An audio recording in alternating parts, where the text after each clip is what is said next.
Is it real? And what is it doing there? Now they're speaking out, saying there are UFOs in U.S. airspace and they need to be taken seriously. A family in Highland, Michigan believes their house is actually haunted and thinks something is harming their little girl. They're unidentified in U.S. airspace. The U.S. Navy has finally acknowledged that videos appearing to show UFOs flying through the air are real. I'm Todd Bates. I've been investigating the paranormal for years, yet still have no definite answers. Join me on this mysterious journey as we discuss all things paranormal, right down to the little gnomes. Why do millions experience these mysterious phenomenon, yet we have no proof? Welcome to Haunted Voices Radio, where I try and gather the pieces that may one day form yet another puzzle.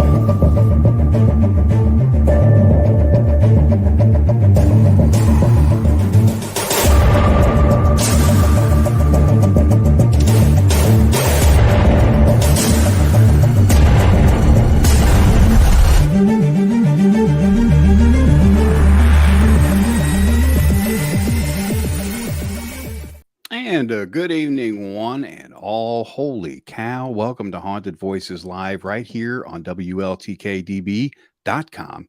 Hi, Courtney. Hi, Courtney.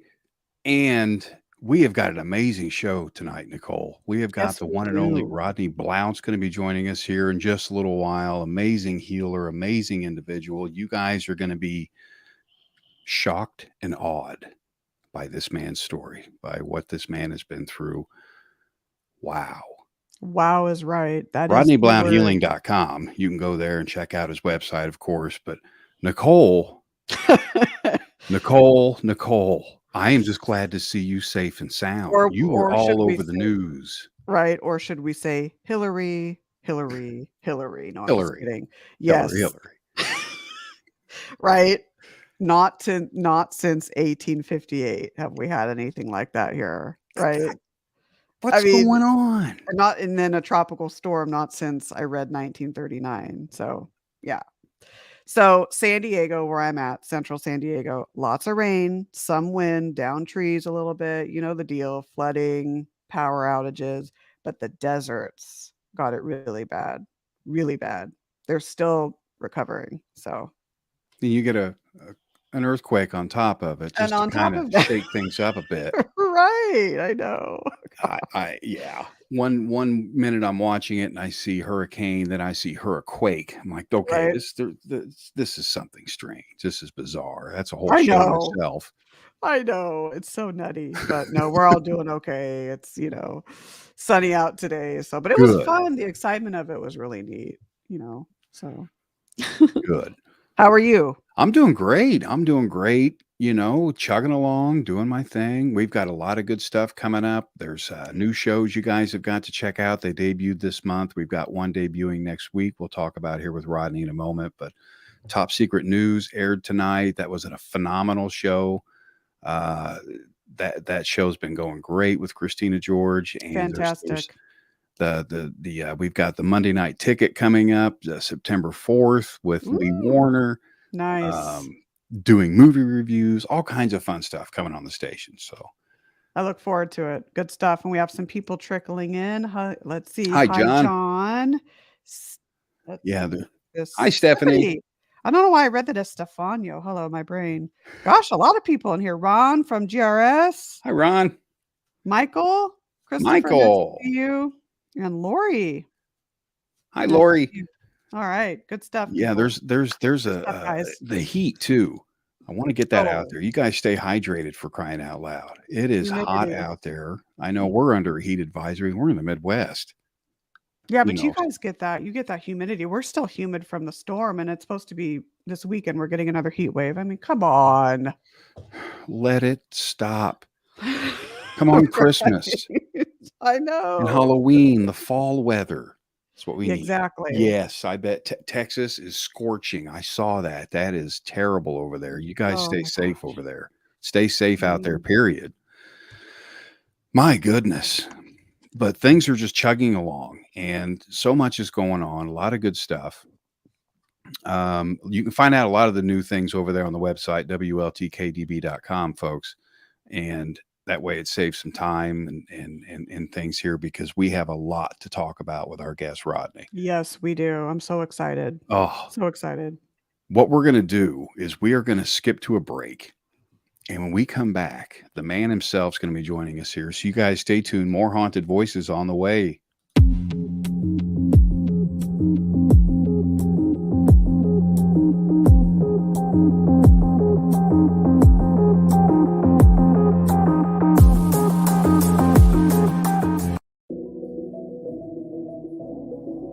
No matter the questions, Ellie Weisencell can help you find the answers. Ellie is a gifted intuitive and a natural energy healer, which she applies using the body code and emotion code healing systems, among others, to help you achieve balance for your best results. Are you looking for more clarity about which direction to follow with your life, health, or career? Let Ellie guide you. As a psychic, Ellie can provide clarity to the path you are on, so you may use your free will to change the direction of your life. Are you wanting to communicate with a loved one who's passed? As a certified psychic medium, Ellie Weisencell can connect you with your loved ones on the other side to facilitate healing or offer closure. To schedule your appointment with Ellie, look her up on Facebook at Ellie Weisencell Psychic Medium, or email her at elliewisencell@gmail.com. That's Ellie Weisencell, Weisensel.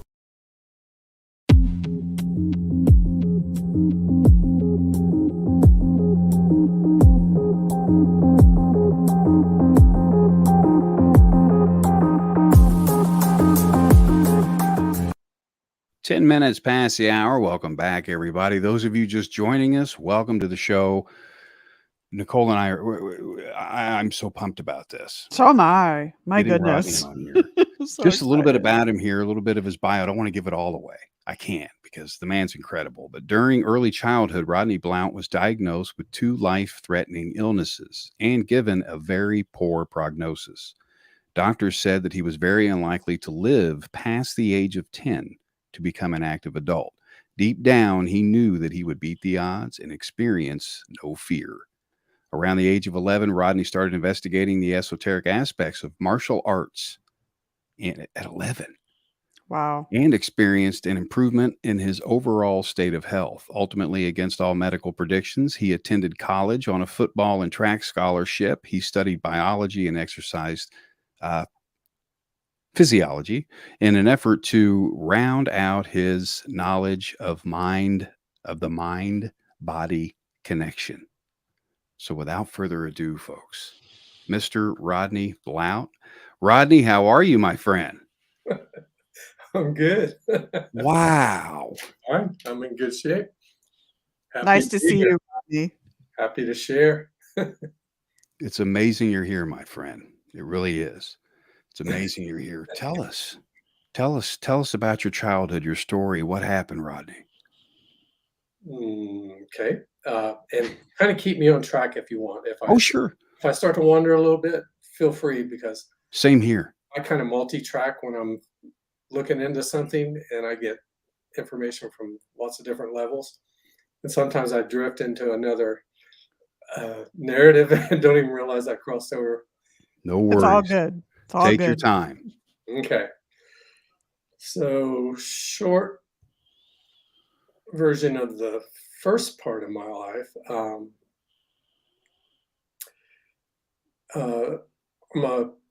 just a poor boy from Ohio.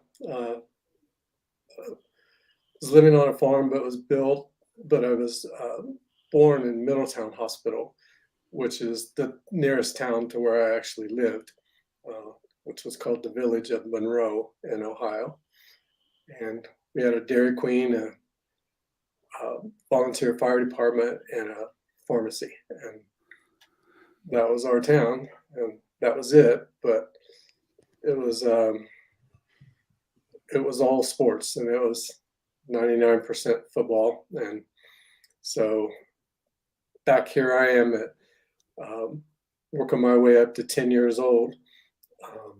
So what had happened was I had spent a year and a half in a sanatorium with tuberculosis. And the day I was getting ready to leave, a cardiologist came in and said, he's got a deformed heart and he's got heart disease. And he told my stepdad, I remember standing next to me, just if you'll be lucky if he makes it to 10, so just keep him quiet. So that was that was the way it started out for me. Just keep me quiet in the garage, playing with army men, which we did back in those days in the late 50s and stuff. So, but so then before that, I should have told you this, was my first surgery when I was about 3.5. So my father wasn't around for the first 3 years that I was born. He was in prison, and according to my mom. So he came home, thought he would have me cut the grass with At 3. And major hernia, my guts just popped out, and my mom ran me to the hospital in our convertible, driving through town, blowing the horn, holding my guts in. And Wow. I was introduced to the operating room pretty early. So Oh my goodness. So I did that, got through that. So then things are looking like they might be on the uptick, and my mom had a new husband by then, and so one night we walked to my elementary school to see what path I would be walking when I started school, and we came back, and there was a phone call, and it was about probably 6 o'clock at night, early fall. The school year is getting ready to start, and so they took me for a walk to see where I'd be going. And she got off the phone call very, very frightened looking, but my mom was very tough, and she would try not to show anything ever. But I could see she was shaken by this. So she went into her bedroom, and I asked my stepdad, I was like, what's the matter? What happened? And he goes, oh, we'll talk about it later. I'm like, no, something's going on. And about 10 minutes later, she comes out of the room with a little makeup kit, a little overnight bag that used to have those lights in them, and stuff open. And I asked her, are we going somewhere? And she goes, no, we're not going anywhere. I said, going on a trip? No. And so I was like 5.5 and a little bit at that time. And all of a sudden, the ambulance pulls up, and they come and get her and take her. And so I'm with this new stepdad, my new little brother who had just been born, and my mom was being taken off to the hospital. And so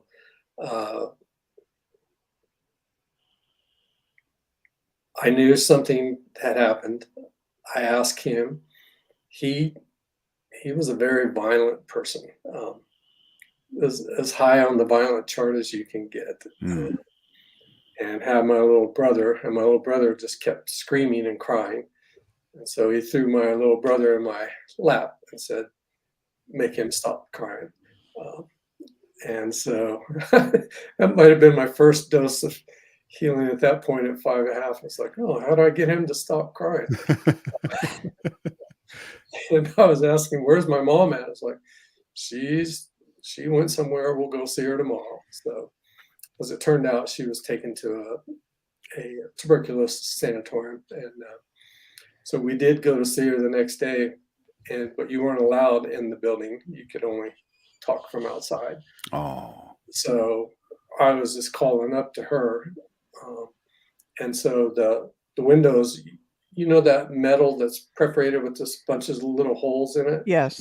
Using psych wards and stuff. Yes. It put me in a room with that. And the windows were like that, and the door was like that. So I'm looking down the parking lot trying to see my mom. She was looking down trying to see me. And So we were, so I gave you two pieces right there at once that are in line with one another. So when I got there with my stepdad, I said, why can't I go in and see my mom? He said, because that's a very bad place. It's filled with germs and you can't go there. And I was like, well, okay, well, what's mom doing in there? If it's so bad, it's like, well, we don't know how long she's got to be. So we're just having this little conversation, but he's like, you can't go in there. It's a bad place. And then literally it's the guys in white coats came across the parking lot and on the little 5.5-year old, and they come out and they're staring at me, and I know what they're up to. I know they're coming for me.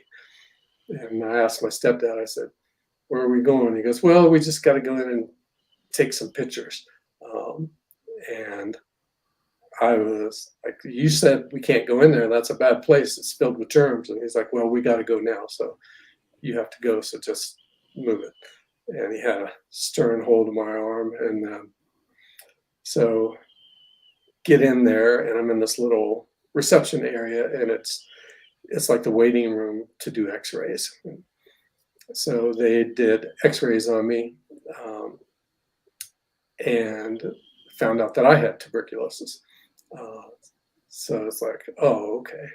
Like, yeah. So they strapped me down to the table, and I was freaking out.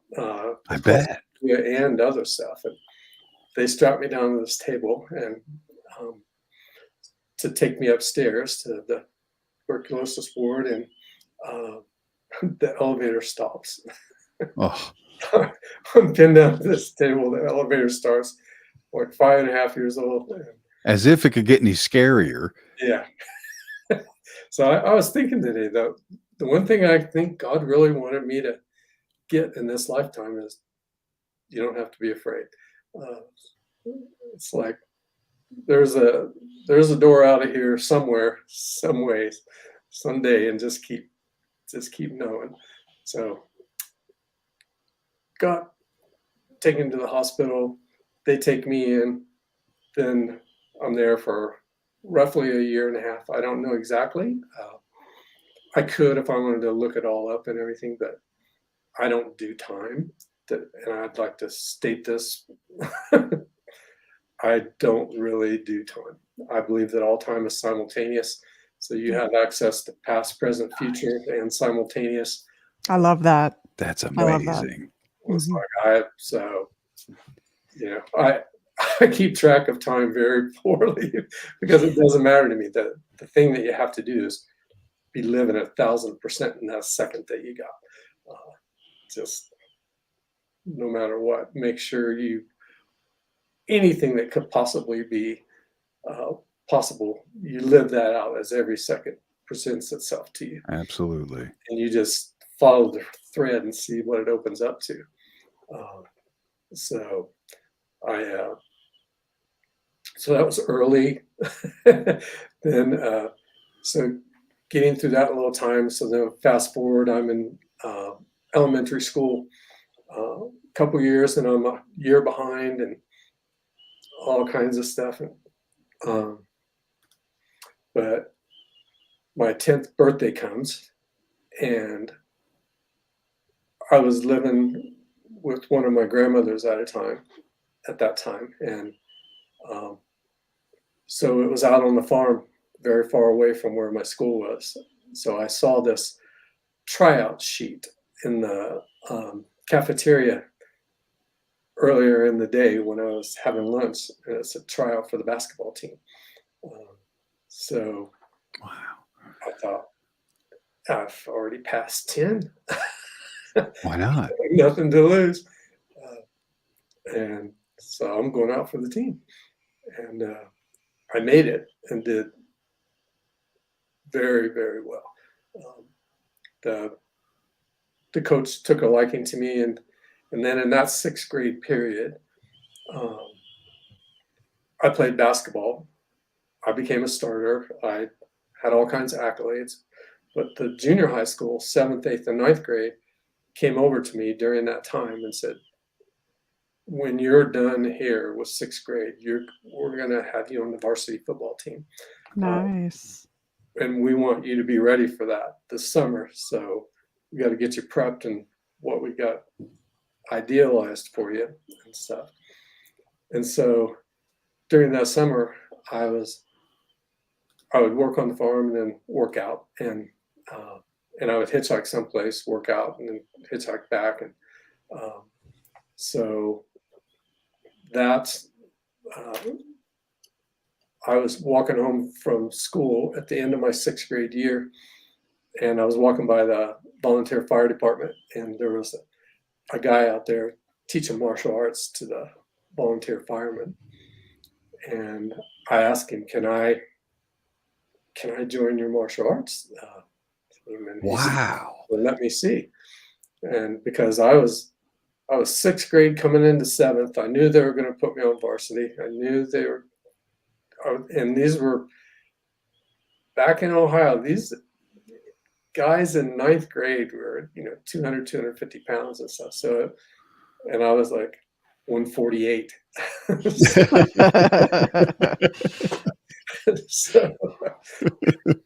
was like, I got to do something about this. So I saw this guy teaching martial arts to the firemen, and I'm like, can you teach me something before I have to go to football practice this summer with the varsity team? And so at first he said no. Then the guy said they didn't want a kid there and stuff. And then eventually he said yes. And, oh, nice.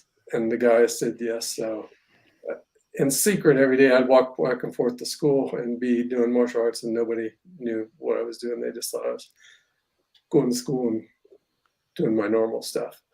But I added that on every day. Incredible. So I started it was about 10 and a half. And so been at it ever since.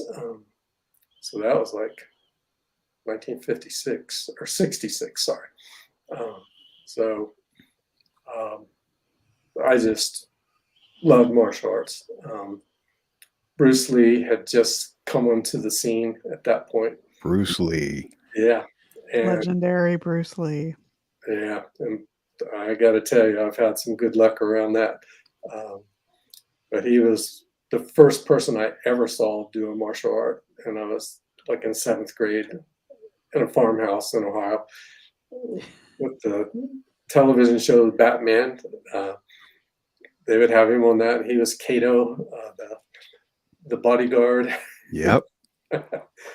So I got to look at that. And then I got to look at that guy teaching those volunteer firemen. And it's like, and as it turns out, this guy was one of the top martial arts instructors for the combined military of South Korea. Whoa. During the Korean War. And he came home and with a lady from the war who was going to marry a GI. And so I just happened to be lucky and pass through that little niche in the woods and get to meet this guy. And he took me on, and I stayed with him for like the next 10 years. And so during that time, I was just getting more and more healthy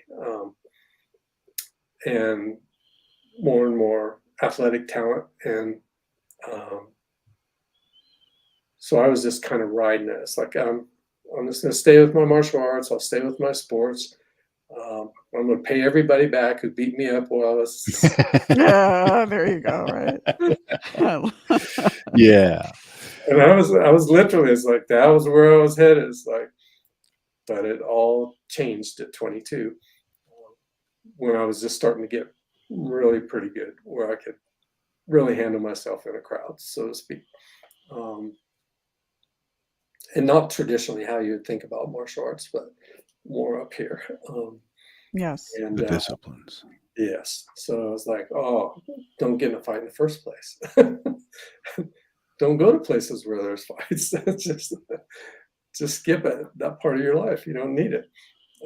And that's only for absolute self-defense or self-defense of a helpless animal, a helpless person, or a helpless child. It's like, those are my bottom lines. Is I'll step in there and we'll have a discussion. I don't want to discuss anything with you, Rodney. Gosh, Tosh. I just I just tell people, just don't do the wrong thing. Yeah. Mhm. Just don't do the wrong thing. Just look at this and relax with it. You put it on my doorstep, so I'm going to bring it to your attention now and just let it slide. So I went at 22 from total martial arts, hard martial arts, payback martial arts,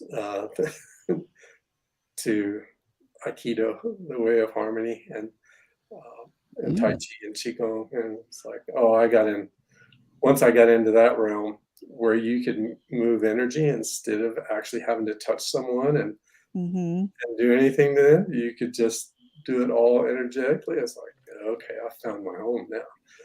That's where Now, is that the one where they make the chi the ball? Yeah. And because there was a guy that I saw that did that, and he pushed. First thing I taught, yeah. You can push the energy outward. Yeah, there's a part of the discipline is called push hands in the deep tradition of Tai Chi, and it's how you encounter and deflect these forces as they're coming in, and you're touching hands with someone the entire time. You have no clue where they're going, but you have to follow it and not overreact to it. So it really teaches you how to follow energy around your body and how to follow it through somebody else. Right. And see the shifts and changes that they're going through that feed back to you, that then you can counter.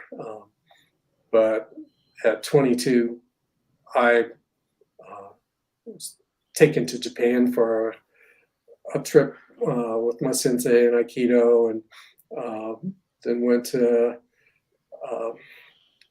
visit Kyoto and went to the temples, and I was like, okay, I know where I got to be.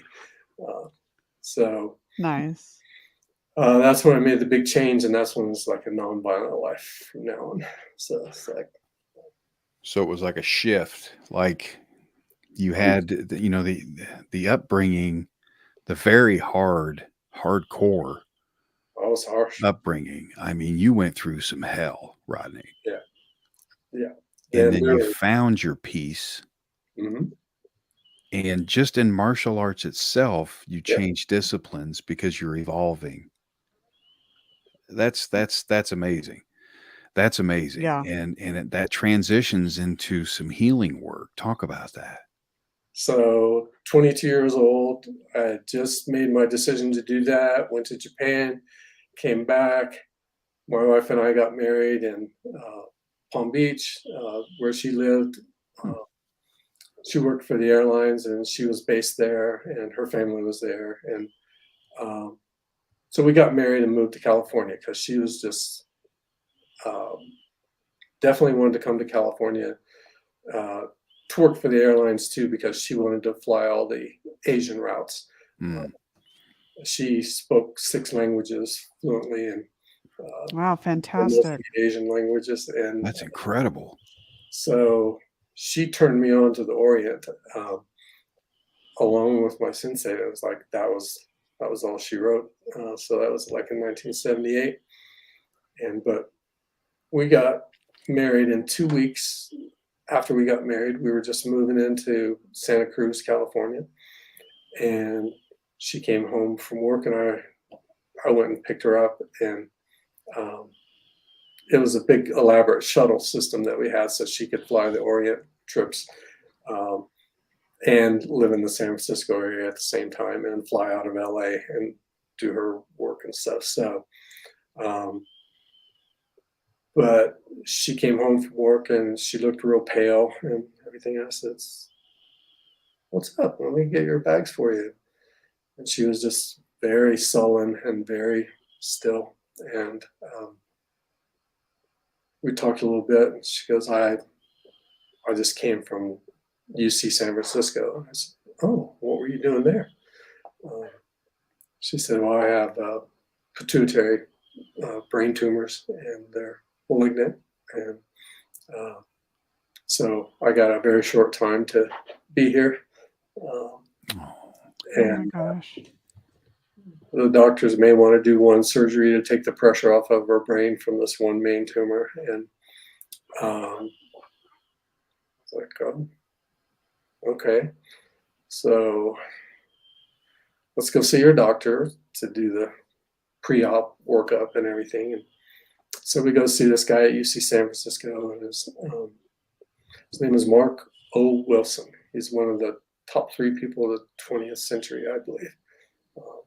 So he was her surgeon, and we talked, and I said, all right, so we got 2 weeks. And he said, yeah. I said, do you care if I do anything during that period to see if I can be of help to, just get her out of pain or maybe something more, but primarily pain, and just see if I can relieve that, because I intuitively knew that I could, because I already knew I could move energy back and forth pretty well. But I hadn't used it on a healing level. I'd used it on a martial arts level. And so I worked on her for 2 weeks prior to the surgery. And every night I would read her an inspiring story out of one of my books. And then I would spend about an hour with my hands just on the side of her head. And I would just pretend that I was sending energy from one palm to the next, and just these little bursts. And then I pretended I was whittling down those tumors. There were 6 of them. And so get to the hospital, go in for surgery, come out of surgery. I'm talking to the surgeon. It's like, how was it? Because they were just going to take some pressure off of that one. And he goes, pretty non-eventful. And I thought, that's probably about right if you're just taking pressure off the brain or something. But he goes, nah. I said, so what does uneventful mean? He said, well, look at this. So he had the CAT scans and stuff in one hand. He goes, so here it is when you guys were here a week and a half ago. And here it is today when I went in there. And there were no tumors. And he said there was this little sack of water about this big. So I just sucked it out, and that was it. So that was my first mistake healing. Wow. This is incredible. Goes to show the power of healing in other ways, for sure. Yes. Yep, definitely. And all I knew was, one thing I always knew about myself in martial arts was I primarily was in it to take care of the bullies, not to interact with anybody else, but just people who were hurting other people. And so, and I never thought about using it for healing. I just thought the most I'm going to do is, and especially in Aikido, it's the way of harmony. So you match the person's intensity that they bring to you. You give it back to them without hurting them and leave them sitting there. And then get yourself back centered. And so I thought that's a better way of life for me. Much better. But it was still nice and physical. Aikido is very physical. Lots of flips, lots of joint locks, lots of 1 second you're standing up, 1 second you're not. When you were doing that on her for those hours, did you feel at a certain time when the tumors were diminishing or getting smaller? Could you determine when that would happen, basically, is what I'm asking? Well, being the scientific mindset that I have as a kind of overarching mindset, it's like, I don't know, just a little bit at a time. So I would keep track. It's like, okay, so the pituitary tumor was the size of a silver dollar. So I was like, okay, we got the size of a silver dollar. So let me take a 32nd of an inch off of it this time. It's going to happen. So I visualized every step of that for those 2 weeks. What I'll do today. What's the feedback from yesterday? Oh, I don't feel that heaviness right here again, and it's subsiding a little bit. And but my thought was just to do it to keep her out of pain. I had no clue that we could put let's get through this all the way. Right. You put them to bed. Yeah, pretty much. Yeah, right. Yeah. So that's kind of the early part. This is incredible. Incredible. My mind's blown. Really? Wow. Yeah. This is mind blowing. This is pretty amazing, Rodney. Wow. And we're going to take another short break, take our last break here, folks. You guys hang tight. More coming up with our guest, Rodney Blount. Stay tuned.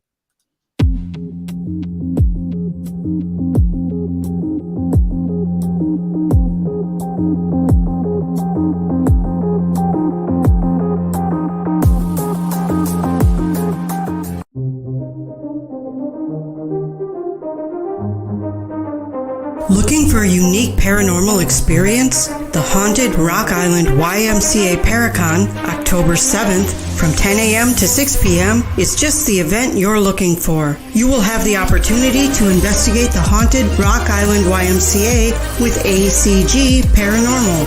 Visit with over 60 paranormal and metaphysical vendors from 8 or more states. And pre-order your t-shirts at dvinar@aol.com. Visit a psychic gallery reading, mediums, tea leaf reading, animal communication, dream interpretation, aura reading, tarot and oracle card readings, or get a Reiki healing. See a demonstration of the Estes method by Carly Bird. Presentations by Nick Simons and Aaron G. Thompson of 28 Days Haunted, Greg Bakken from Ghostbox Radio, and headliner Rick Hayes, along with many folks you'll see on Paraflix. Be sure to like and follow our sponsors: Paraflix, WLTK-DB Talk Radio LLC, Studio 6 Productions, Unturned Pages, and Ocean Eye Crystals. General admission is only $5, and all proceeds go directly to the Haunted Rock Island YMCA. For more information on the Haunted Rock Island YMCA Paracon and vendors, look for them on Facebook under Events.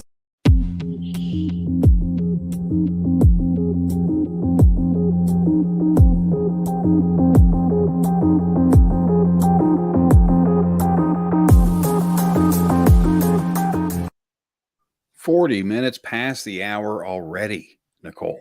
I know it. It's just I could flying just by. This we're definitely going to have you back on. part But 2, part 3. Oh, we're barely scratching the surface here. Exactly. I mean, we're kind of in the era where time gets away from us, and I like how you practice no time. It's a linear thing. It's a man-made thing. Exactly. It wasn't wired in up here, Completely. but it Exactly. seems It's to like be we wired made it in up us. to cope with a body that indicated a here and now and a there and then. There and then. So it's like, That's so true. yeah, And you so- said something earlier, or I think I read it on your website or somewhere, and I like this. You said when you were young, you knew you were going to get through those hardships. You knew it. So it goes to show the positivity, how positivity and the power of really positive thought can really be a good influence. yeah, when I was Great point. standing on the table in the hospital after being examined by the cardiologist, and he comes back and tells my stepdad what's going on, that I'm not going to make it. And so I'm standing there in my underwear on one of those cold doctor tables, Yeah. guys pushing around on me and stuff. I was like, when he said that, immediately in my head, it was like, it's not true. There you go. Not Right. true. He's lying. And I don't know how to put it any other way. I mean, you're I was here. just a little kid, and That's that's the only words I could think about. It's like, he's lying. This isn't true. It's not going to be me. That's all you did was just ring my bell at that age. It's like, oh, I don't know what any of this means, but I'm not going anywhere at 10 years old. I guarantee you that. Wow. that's so I So, love that. What a I love it. mindset. That's spectacular at that age, having that kind of discipline, that kind of courage. It's like he gave me too much time to work on this. It's like, Right. And look at this. I'm so- I love this.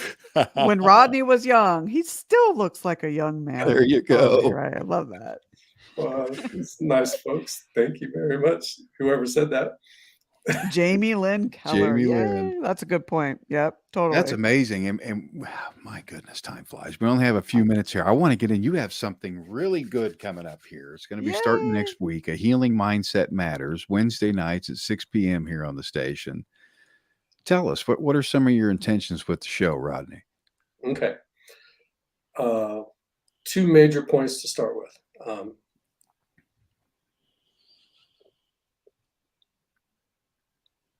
You create your own reality. You heal yourself. You can create the illusion that somebody else is doing it. They could be alternative, or they could be straight medicine, whatever. But what I wanted to help people understand is you're pulling all the strings. You just don't know. And I've been like one of the luckiest people in the world to have the teachers that I have teach me how this all actually works.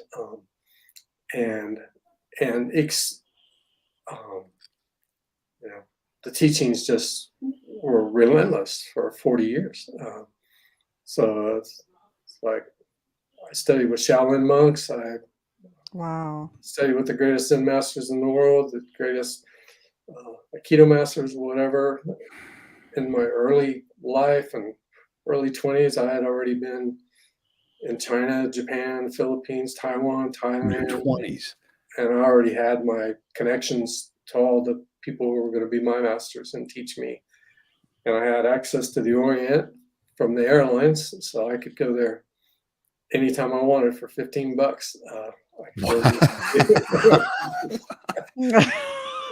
Wow, I would have loved that. 15 bucks. Yay. That's what I think about my life. It's like, holy smokes. I can't believe how many things I've been granted access to. That yes. You were put on a path.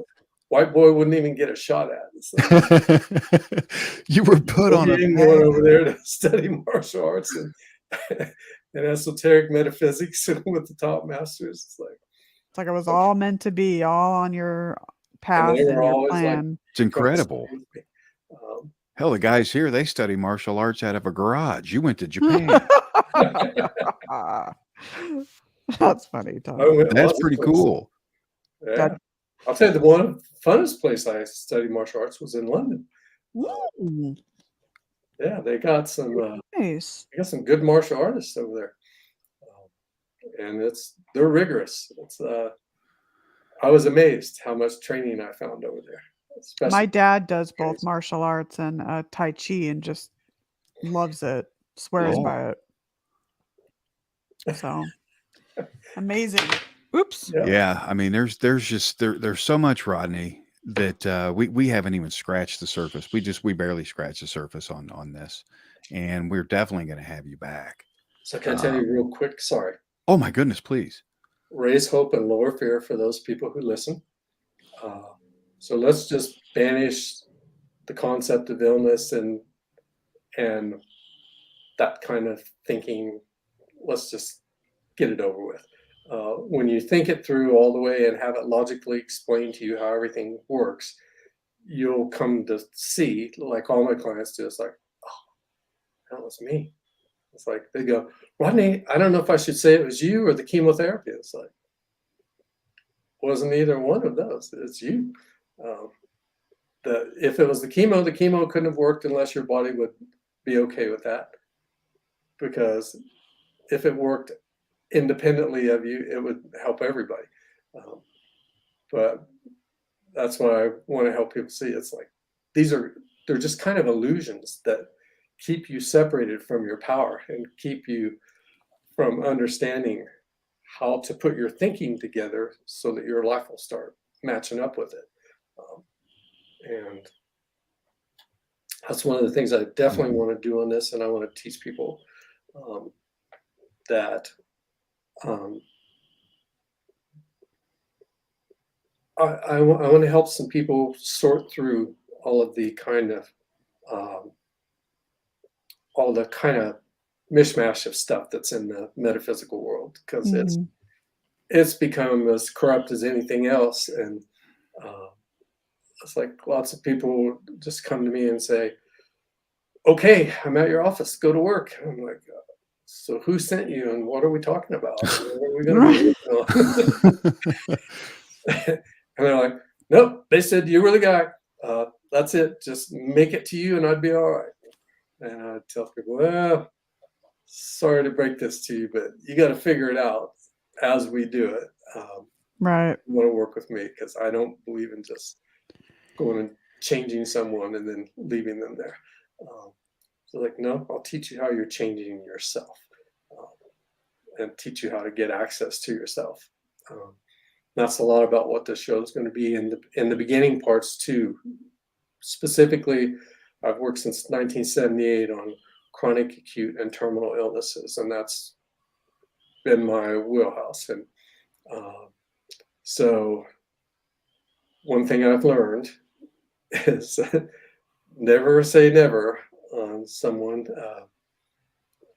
I had a guy run me out of his house in Palm Springs. I was like, you're just talking fairy dust, and this is You're talking fairy dust. Oh man. I was like, really? I flew all the way down here just to tell you this. And Oh my gosh. so he was sick with stage 4 metastatic brain cancer that had gone all throughout his body. And so I talked with him that morning, and he said, no, you can go. Go get your plane back home. But after that, I said, my plane doesn't leave till 5. Can we at least try something just to see if I can alleviate your pain for you, and just see if I can get you on a different side? Because he was chemo sick, really. Oh yeah. About as bad as you could get it, and his immune system was down, and his body was just weakened so bad. But by 2 o'clock that day, he gets up off the table and he goes, Mr. Blount,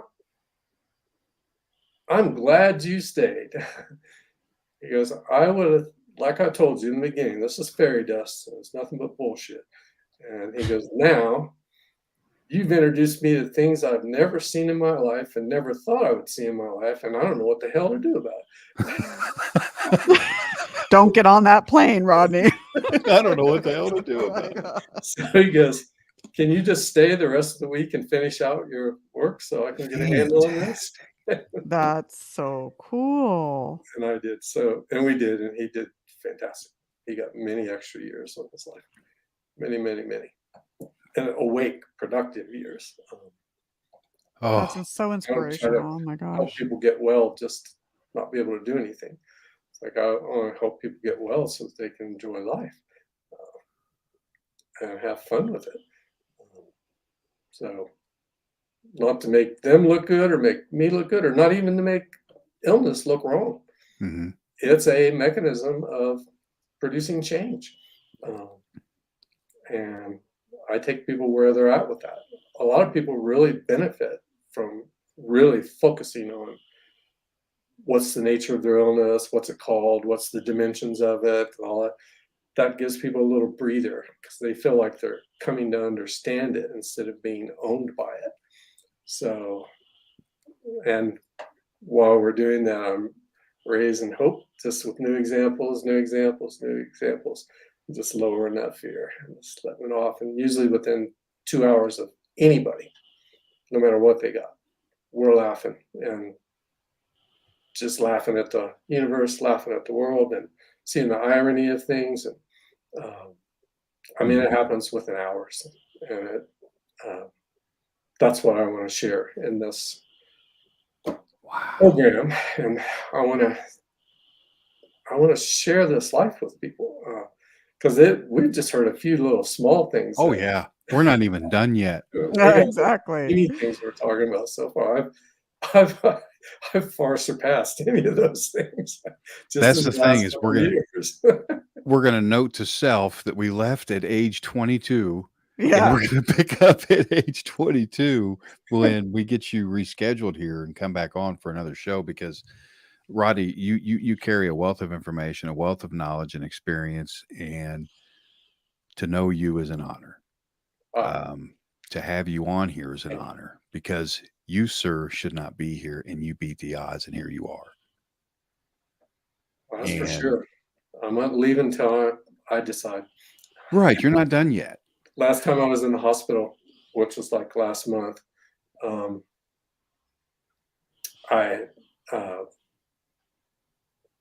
I'd been trapped out all night in the cold. I'll just leave it with that, because I have to go more to the mountain community if I. Oh, I remember.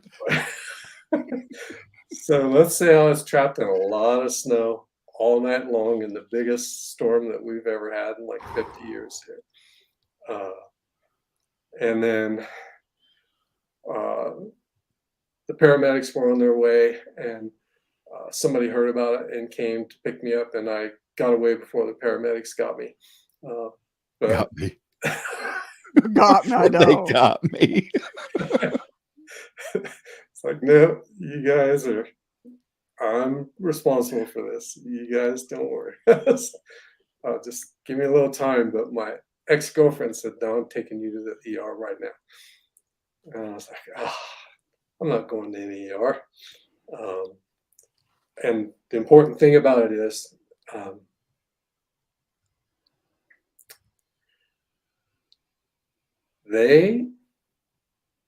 they're doing their thing. But right when I got signing into the ER, I started having seizures. So my original thing that I was supposed to be in the hospital for, exposure, being out all night in the snow, was foreshadowed by the seizures that started happening. So I think I spent like another 5 or 6 days in intensive critical care. Man. Goodness. That was like in May, I think, roughly. But I'll have more since then, but we'll do more. So. Way to leave him hanging, Rodney. I mean, that's fantastic. I can't wait to get into this some more. My goodness, time flies so much, but thank you so much for taking time out of your schedule to come on here, Rodney. It's so Absolutely. Thank you so much for having me. Oh, absolutely.